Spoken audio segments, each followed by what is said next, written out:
everyone. I'm Tracy Austin, and this is Tennis Channel Academy.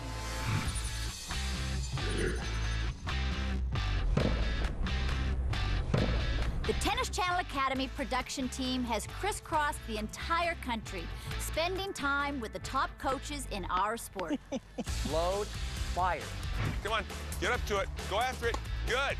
These are the same coaches who mold promising players into champions. Now they will teach you the same way they coach and mentor the stars. Here we go, make the move. Perfect. As you will see, there are as many ways to teach winning tennis as there are ways to win, and as many personal styles. Pivot, turn. Land on your right, step to your left. If you love the game, more importantly, if you play the game, this show will be your game changer.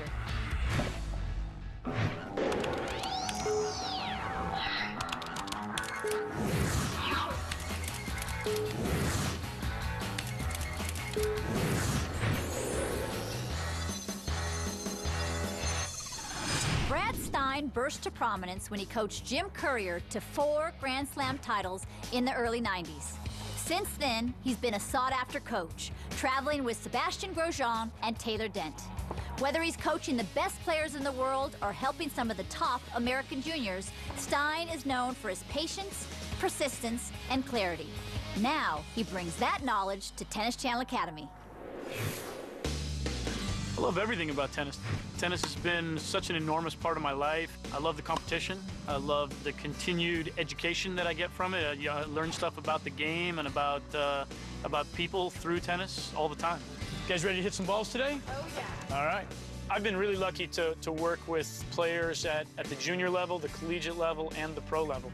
Working with Jim Courier was without a doubt the highlight of my career. It's so far. I'd like to be able to think that I could have something that would achieve close to that success again.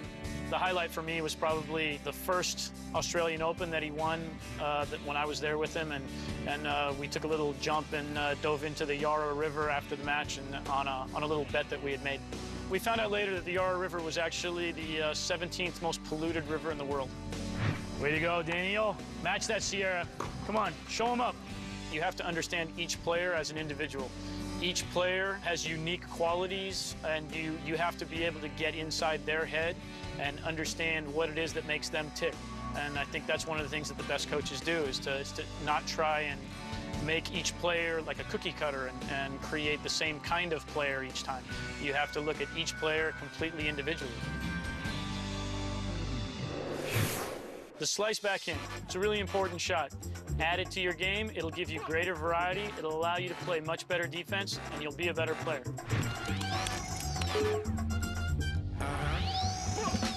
Variety is always important in tennis. You want to be able to change pace, you want to vary the kind of ball that your opponent's seeing.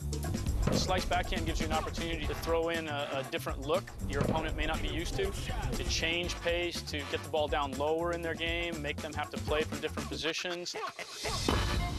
In the women's game, the slice can create a lot of problems because a lot of the girls don't get an opportunity to see very many slice backhands. A great example of a female tennis player that used the slice to her greatest advantage was Steffi Graf. She used the slice to manipulate and maneuver the ball around the court until she could find her big forehand and really hurt people. Oh, yeah. Roger uses the slice so efficiently, so effectively, you feel like sometimes the other guy needs a shovel to dig the ball out of the court. It's so low. There's a couple keys to Roger's slice backhand. It starts from a high position and goes to a lower position, unlike the topspin backhand, which goes from a lower position to a higher position. He also creates great penetration, great depth on the swing because of the length of the swing.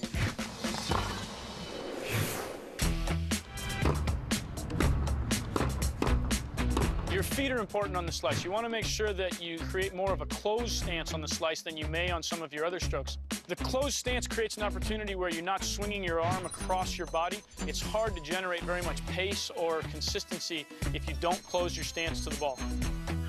The slice should come primarily from the elbow. I like to tell people that it's like you're holding a knife in your hand, the tip pointing out the bottom of your hand, and you're stabbing towards the ball. That maintains a firm wrist, and that motion comes from the elbow and helps you create a more solid, consistent swing.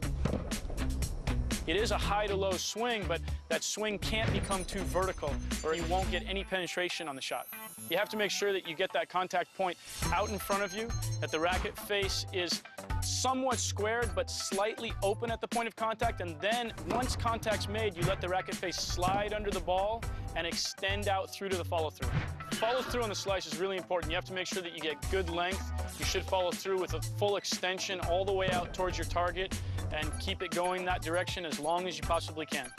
Your left hand's important in the stroke also. It helps you to maintain racket head stability as you take the racket back, and that racket head stability helps create a more consistent, solid swing all the way through the swing. Maintain a firm wrist, keep it solid, and you'll hit a really good slice. Beautiful shot. There are 3 times when the slice can be especially effective on the court. The first is when you're pulled wide and really pressed into a hard defensive position. Defending now, we're using this for defense. That's a great ball, way to go. This slice is such an important shot from this position because it gains you an opportunity to slow things down a little bit. The second is when the ball is short and low in front of you. Particularly for two-handed players, this is a difficult shot, a ball that you don't necessarily want to come forward and attack the net on. You can let go and go to the one-handed slice. It gives you opportunity to recover and come back into the court and keeps the ball in a position where your opponent's not going to be able to hurt you. And the third is when you really have to come forward, the ball's down low. Again, not really an opportunity to hit the ball and be really aggressive, but a ball that you have to slice gives you an opportunity to keep the ball low and force your opponent to have to hit up on their passing shot. Nice long follow through. Great shot. Way to go. Developing your own slice backhand will give you an opportunity to play much more efficient defense and create greater variety on the court, making you an overall better tennis player. It's simple. It's powerful. It's the move. What's the move? Stick around and Coach Brad Stine will explain.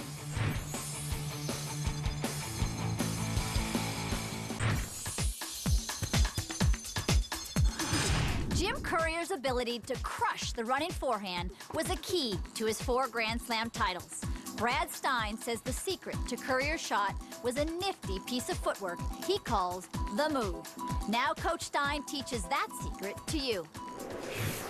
The running forehand is a huge shot in today's modern tennis game. Whether you're watching the men's or the women's games, you'll see players dominating with their running forehands, turning defense to offense.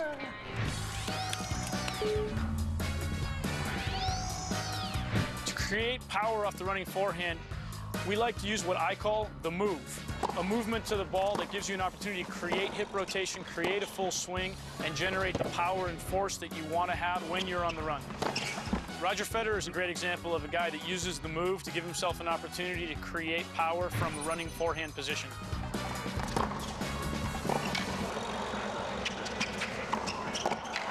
Game, Federer.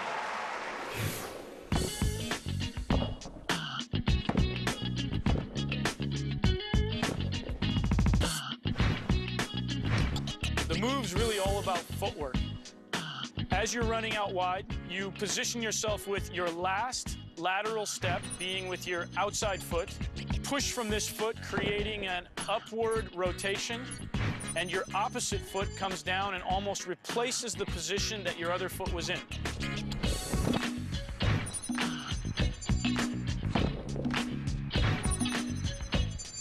There'll be one more step out wide, and then from that position you recover.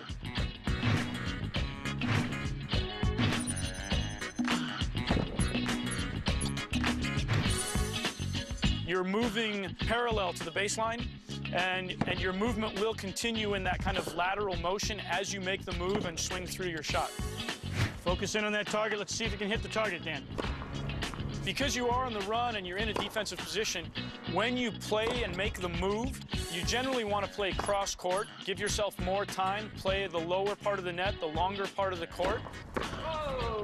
And hopefully, after having created the move and hitting a big shot, you'll be able to find offense again from that defensive position.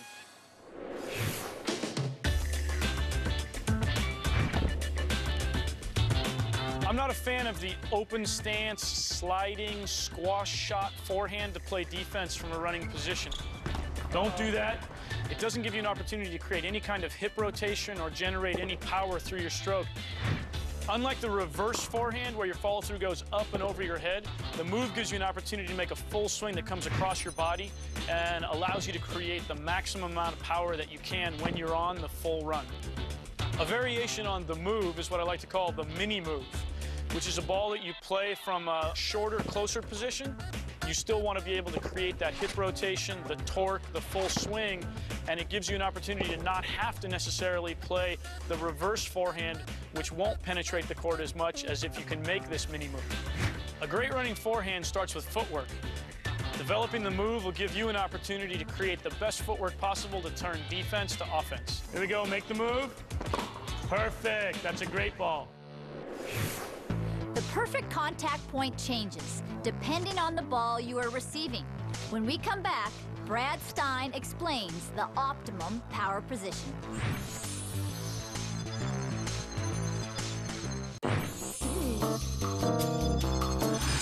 The perfect contact point means maximum power. Now, Brad Stine explains the optimum power position. Every stroke in tennis has an OPP, or an optimum power position. If you can find that OPP position that works for you, your consistency and your power will get greater within your game.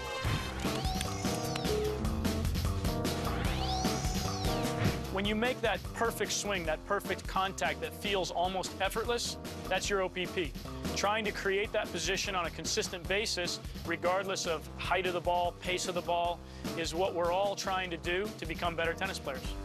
One of the fundamental differences between top-level players and club players is the ability to create OPP on a consistent basis. Whether it's a forehand, a backhand, a volley, a slice, an overhead, a serve, there's always an optimum power position, an OPP. The key to trying to create OPP is consistency with your contact point. Trying to repeat that same location where you're making contact, regardless of whether the ball is just where you want it to be or whether it's lower, higher. By creating OPP, you can take strain off of your muscles and your joints. You feel smoother, you feel more relaxed, you feel like you're working less to try and generate more pace and more power from your strokes.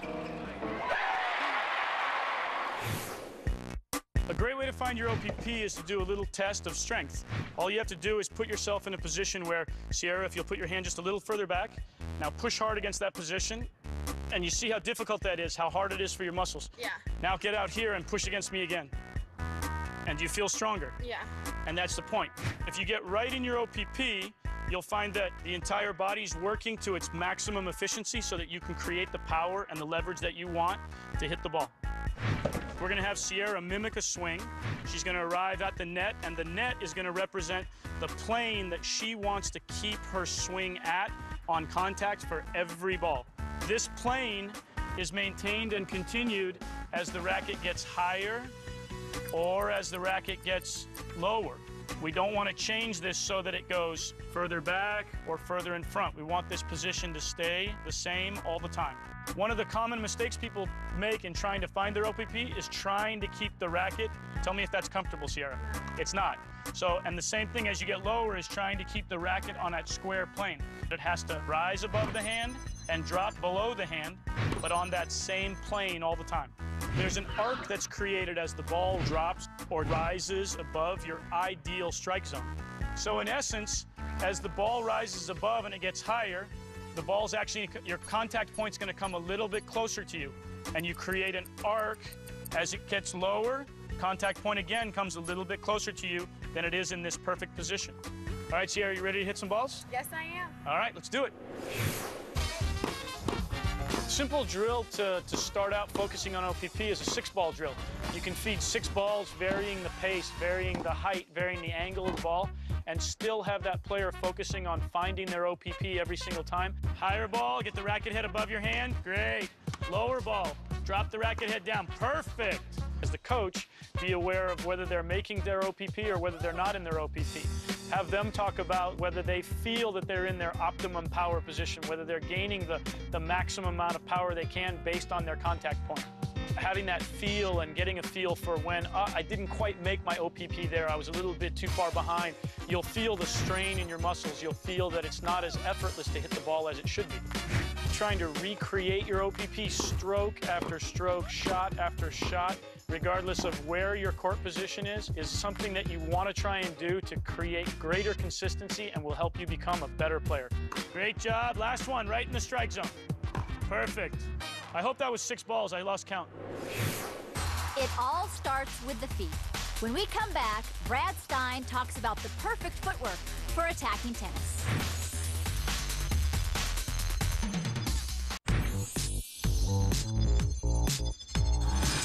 The foundation of the game is good footwork. And nowhere is this more obvious than when trying to hit an offensive shot. Here, Brad Stine talks movement. Creating a short ball is great, but if you don't transition properly and get the proper footwork to take advantage of that short ball, you will have wasted a great opportunity.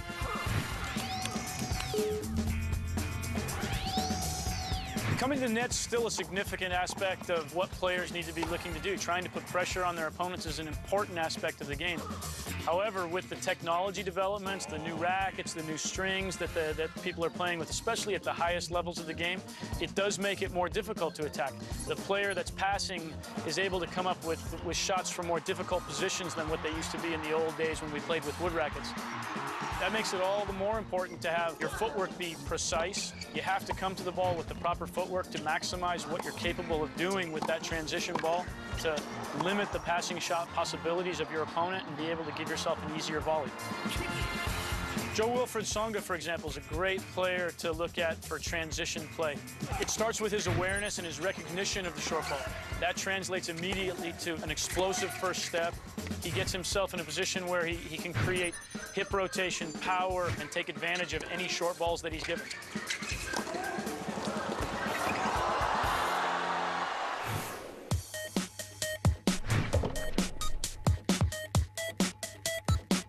When you come to an approach shot, you want to be in a position where you close that stance a little bit more than what you might from a position behind the baseline. One of the things I don't like to see players do is come to this ball and set their outside foot in front so that the hip becomes blocked in what they're trying to do in their hit. Then you're all basically hitting with all of an arm swing. So instead of that, I like to see a player come to this ball and make a little hop step that gives them a chance to set their feet and close their stance in a little bit stronger position. It's important to create that position so that you can generate hip rotation, torque, and maximize your explosion through the ball. Good job. As you make contact, you want to set yourself strong and load your weight on your back foot, and then transition that weight back to your front foot as you move through the ball. Your front foot basically stays in contact with the ground. If your swing is really aggressive and really violent, that front foot may come off the ground just a bit. And you'll come back down onto that foot as your back leg swings through and you start to transition forward into the net. I tell people it's like a little dance step, and I do this very exaggerated dance step. So as you come to it, you actually want to come down, land on your right, and step to your left. So that's it. Land on your right, step to your left, and then the swing continues through. Come up to it. Oh my God, you almost broke the camera. Weight on your back foot.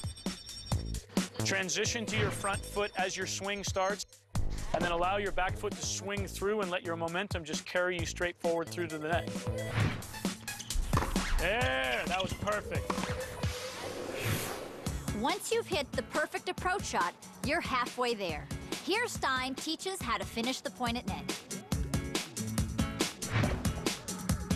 Once you've made that transition and you've executed a fantastic approach shot, you want to come forward and you're going to make a split step. And that split step doesn't mean that you actually come to a full stop. It's a little bit of what a friend of mine sometimes calls a float and go. It's just a transition which gains you some balance, gives you an opportunity to react to the ball that's hit by your opponent. Whether it's a passing shot, a forehand, a backhand, a lob, you can go any direction that you need to from that split step position. Once you see the shot that's going to come from your opponent, you want to move forward, attack the volley, try to make sure that you can get your weight to that front side again as you make the transition and make contact with your volley. Step first, get your weight to your front foot, and then execute your volley.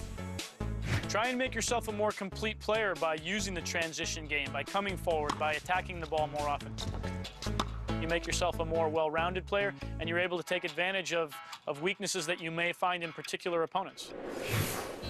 The most rewarding thing when you're working with a player is just seeing them make progress, knowing that they're actually getting better, that they grasp a concept, or that they figure out something that you're trying to work on technically, and they can see the result of that in their execution.